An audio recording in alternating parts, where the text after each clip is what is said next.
Hello viewers, welcome to twinkles kitchen. இன்றைக்கி நம்ம ஆட்டு தலைக்கறி கிரேவி எப்படி பண்ணுறதுன்னு பார்க்கலாம். முதல்ல அதுக்கு தேவையான பொருள்லாம் என்னன்னு பார்த்துக்கலாம். ஒரு ஆட்டுடைய தலையை நல்லா கழுவி மஞ்சள் போட்டு சுத்தம் பண்ணி வச்சுருக்கேன். தேவையான அளவு சின்ன வெங்காயம், பெரிய வெங்காயம், 3 தக்காளி, 3 பச்சை மிளகாய், இஞ்சி பூண்டு மசாலா, கருவேப்பிலை, கொத்தமல்லி, 1/4 முடி தேங்காய் எடுத்து வச்சுருக்கேன்.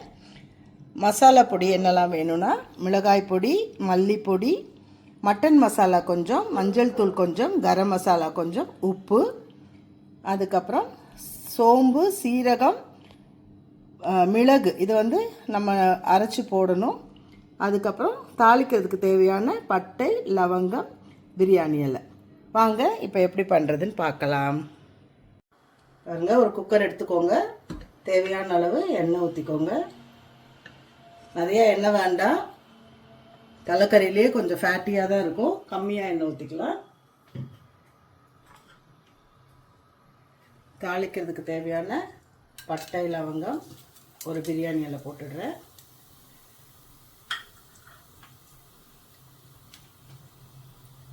நம்ம கட் பண்ணி வச்சுருக்கிற பெரிய வெங்காயம்,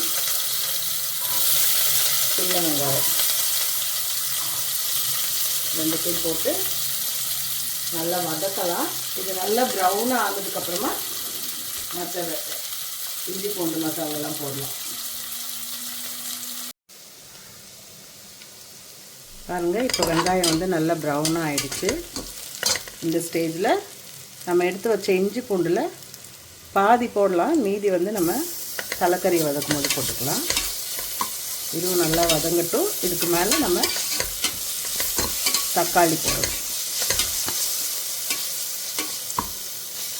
இஞ்சி பூண்டியோட பச்சை மிளகா வாசனை போனதுக்கப்புறமா நம்ம தக்காளி போட்டுக்கலாம்.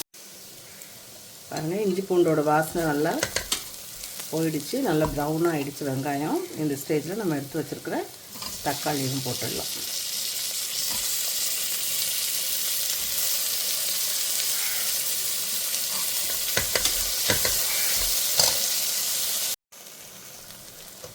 அங்கே தக்காளி, வெங்காயம், இஞ்சி பூண்டு நல்லா மேஷ் ஆகிடுச்சு. இந்த ஸ்டேஜில் நம்ம எடுத்து வச்சுருக்கிற எல்லா மசாலா பொடியும் போட்டுடலாம். கரம் மசாலா, மல்லித்தூள், மிளகாய்த்தூள், மட்டன் மசாலா கொஞ்சம், மஞ்சள் தூள் கொஞ்சம், உப்பு எல்லாத்தையும் நான் போட்டுடுறேன். இது நல்லா பாருங்கள், நம்ம போட்ட மசாலாவும் நல்லா எண்ணெயில் வதங்கிடுச்சு. இந்த ஸ்டேஜில் நம்ம தலைக்கறி எடுத்து உள்ளே போடலாம்.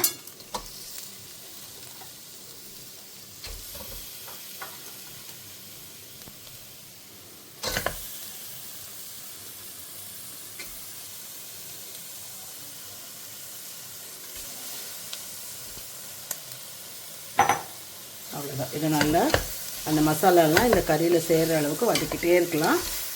அதுக்கப்புறமா இன்னும் கொஞ்சம் இஞ்சி பூண்டும் நம்ம சேர்க்க வேண்டியிருக்கும். பாருங்கள், இப்போ அந்த மிளகாய் தூள், மஞ்சள் தூள், மட்டன் தூளோட இந்த தலைக்கறியும் நல்லா பிளெண்ட் ஆகிடுச்சு.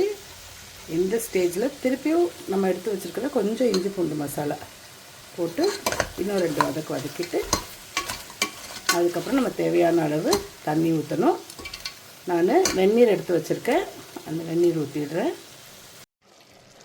பாருங்கள், நல்லா வதங்கிடுச்சு. இப்போது நம்ம போட்ட இஞ்சி பூண்டு மசாலா எல்லாம் நல்லா அதோட மர்ஜ் ஆகிடுச்சு. இந்த ஸ்டேஜில் நான் தண்ணி ஊற்றுறேன். நம்ம கிரேவி தான் பண்ண போகிறோம், அதனால் ஜாஸ்தி தண்ணி வேண்டாம். நல்லா சுட வச்சு தண்ணி வச்சுருக்கேன், வெந்நீர் வச்சுருக்கேன், அதை தான் ஊற்றுறேன். ஒரு 1.5 கப் வெந்நீர் ஊற்றினா போதும், ஜாஸ்தி வேண்டாம்.